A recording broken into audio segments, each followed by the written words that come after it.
जैसे झूठी घोषणाएं बताते हो, तो एक घोषणा पत्र ऐसा भी जारी कर दो। मैं मीडिया के माध्यम से कहना चाहता हूं, गुनौर की विधानसभा आवाम को बताना चाहता हूं कि एक पर्चा भारतीय जनता पार्टी और कांग्रेस के लोग ऐसा भी जारी करें जो इस देश से तुमने छीनने का काम किया है।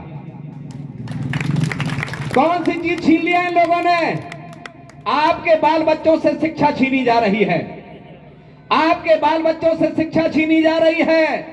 अभी भारतीय जनता पार्टी की सरकार ने कुछ दिन पहले घोषणा किया था कि सरकारी विद्यालय बंद कर दिए जाएंगे। मैं आपसे पूछना चाहता हूं कि जब सरकारी विद्यालय बंद हो जाएंगे तो इस गरीब समाज के बेटे और बेटियां कहां पढ़ेंगे, कहां पढ़ेंगे? मोदी जी ने बोला 1 नेशन 1 इलेक्शन लाना चाहिए। अरे मैं मोदी जी से बोलना चाहता हूं इस गुनौर की धरती से कि मेरी आवाज भेजी जाए, और यह कहना चाहता हूं कि 1 नेशन 1 इलेक्शन से कोई फर्क नहीं पड़ता इस देश में।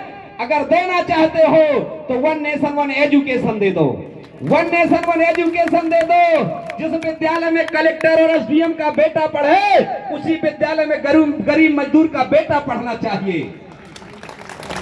और जिस दिन ये शिक्षा एक सी कर देंगे तो हमारा चैलेंज है कि ये देश ऊंचाइयों पर पहुंच जाएगा, इसे कोई रोक नहीं सकता।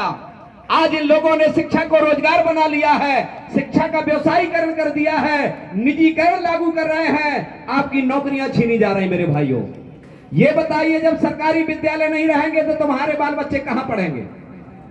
प्राइवेट विद्यालय में। ठीक है, प्राइवेट विद्यालय में पढ़ा तो लोगे, लेकिन नौकरियां कहां से ढूंढोगे? सारी चीजें निजीकरण में जा रही हैं। ये नहीं बताते कि हम निजीकरण में तुमको बर्बाद करने जा रहे हैं। अरे भाई, अगर निजीकरण लागू करना ही चाहते हो तो उसमें भी हमारे गरीब समाज का आरक्षण होना चाहिए। होना चाहिए कि नहीं होना चाहिए? होना चाहिए। दूसरा, इन लोगों ने ढिढोरा पीटा है। अभी कांग्रेस पार्टी के घोषणा पत्र में मैंने पढ़ा है कि हम ओबीसी की जातियों की जनगणना कराएंगे। मैं उनसे पूछना चाहता हूं कि छत्तीसगढ़ और राजस्थान में किसकी सरकार है? किसकी सरकार रही है? कांग्रेस की। तो पता कर लो भाई, आजू बाजू में सरकारें इनकी रही है, क्या वहां इन लोगों ने जनगणना कराई है? नहीं कराई है। तो यहां भी तुम्हारे साथ ये फिर से छल होने की तैयारी है कि एक बार पुनः सरकार बना दो, हम ऐसा कर देंगे। ये कुछ भी नहीं करेंगे। तुम्हारा वोट लेने के बाद विधायक जी को ढूंढते रह जाओगे, विधायक जी को ढूंढते रह जाओगे, विधायक जी ढूंढने पर नहीं मिलेंगे। ये ध्यान रखिएगा। अभी पूर्व में भी कांग्रेस का ही विधायक रहा है, और बीजेपी से जो चुनाव लड़ रहे हैं वो भी विधायक रह चुके हैं, उनके पापा जी भी विधायक यहाँ के रह चुके हैं। इनको दोनों को देख लिया है। इसलिए मैं कहना चाहता हूं कि एक बार ताकत से आप लोग लग जाइए। मैं जिस गांव जाता हूं, हर कुटिया से निकल करके गरीब मेरे गले मिल रहा है, मुझे आशीर्वाद दे रहा है। बहुजन समाज पार्टी का हाथी बड़ी ताकत से भोपाल की ओर जा रहा है। तुम धोखे में मत रहना, तुम्हारा हाथी जीत रहा है। और कुछ लोग कह रहे हैं कि देवी दीन आंसू से समझौता हो रहा है। बिल्कुल सही बोल रहे हैं, मेरा समझौता हो रहा है, लेकिन इस गुनौर विधानसभा की जनता जनार्दन और देवतुल्य मतदाताओं से मेरा गठबंधन हो रहा है।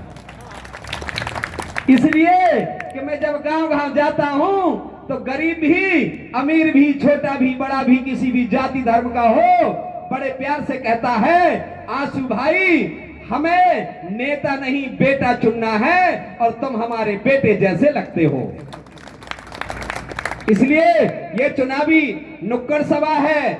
हम कोई पंपलेट पेपर नहीं पहुंचाए किसी के पास, लेकिन थोड़ी सा निवेदन किया और आप लोग इतनी संख्या में आए। हम आपका बहुत बहुत धन्यवाद और बहुत बहुत सैल्यूट करते हैं, आपको प्रणाम करते हैं। और आने वाली 17 तारीख को आप लोग बहुजन समाज पार्टी के चुनाव चिन्ह हाथी के सामने वाली बटन दबा करके निश्चित तौर पर आशीर्वाद देंगे, मैं ऐसा मानता हूं। आशीर्वाद देना चाहते हैं तो एक बार हाथ खड़ा करके मैं ही कह रहा हूं, दे दो। बहुत बहुत शुक्रिया, बहुत बहुत आभार। और जो मेरे व्यापारी भाई हैं, मैं उनसे भी निवेदन करता हूं कि एक बार जब आपने 70-76 साल से भारतीय जनता पार्टी और कांग्रेस की दोनों मिलीजुली सरकारों को देखा है, तो केवल 5 साल की बात है, केवल 5 साल की बात है। एक बार बहुजन समाज पार्टी के इस बेटे को मौका दे दो तो निश्चित तौर पर गुनौर विधानसभा की तस्वीर बदलने का काम बहुजन समाज पार्टी का ये बेटा करेगा। मैं आपको भरोसा दिलाता हूं। बहुत बहुत धन्यवाद, आप लोगों ने टाइम दिया। मैं अपनी बात को विराम करता हूं। जय भीम, जय भारत, खुदा हाफिज, नमो बुद्धाय, जय जय कांसी राम। आप सभी को प्रणाम करता हूं। हर जाति वर्ग, हर धर्म का, मजहब का सम्मान करता हूं। बहुत बहुत धन्यवाद, सत सत नमन। बहुजन समाज पार्टी, बहुजन